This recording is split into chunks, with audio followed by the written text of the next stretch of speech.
Në ambientet e selisë së Partisë Socialiste po mbahet Akademia Politike, ku do të trajnohen deputetët e zgjedhur të 11 majit. 54 janë deputetët e rinj, por vetëm 39 prej tyre që nuk janë ulur më parë në postet të nivelit të ministrave, zëvendës ministrave apo kryetarëve të bashkive do të ulen në bankat e kësaj shkolle verore. Kryeministri Edi Rama ishte ai që çeli punimet e akademisë ditën e dieshme para festës për 34 vjetorin e krijimit të partisë. Deputetët e marrin leksionin e parë prej tij në ambientet e kod në kryeministri. Ndërkohë, sot është Fatmir Xhafaj ai që po u jep leksione deputetëve të rinj për rolin e deputetit dhe etikën e përfaqësimit. Pas Xhafajt, do të vijojë Niko Beleshi, i cili do të trajtojë temën në roli i kryetarit të grupit parlamentar dhe do të fokusohet tek sfidat e komunikimit dhe koordinimit brenda grupit të deputetëve.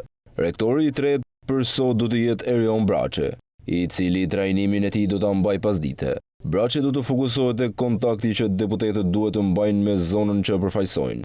Leksionet do të zgjasin nga 90 minuta me secilin prej lektorëve. Ndër të parat që mbërriti në Selin Rozi ishte Zegjine Caushi, e cila doli fituese nga listat e qarkut Fier.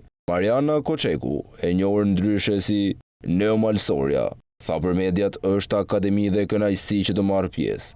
Deputeti Fatmir Xhafaj, teksa mbërriti në Selin, ju përgjigj gazetarëve teksa tha se është kënaqësi që do të takohet me kolegët e rinj, me të cilët do të ndajë seancat parlamentare për 4 vitet e ardhshme. Kursi i deputetëve do të jetë intensiv çdo fundjavë deri në fund të muajit korrik, me gardën e vjetër të socialistëve që ndër vite kanë mbajtur pozicione drejtuese në Kuvendin e Shqipërisë edhe të grupit socialist.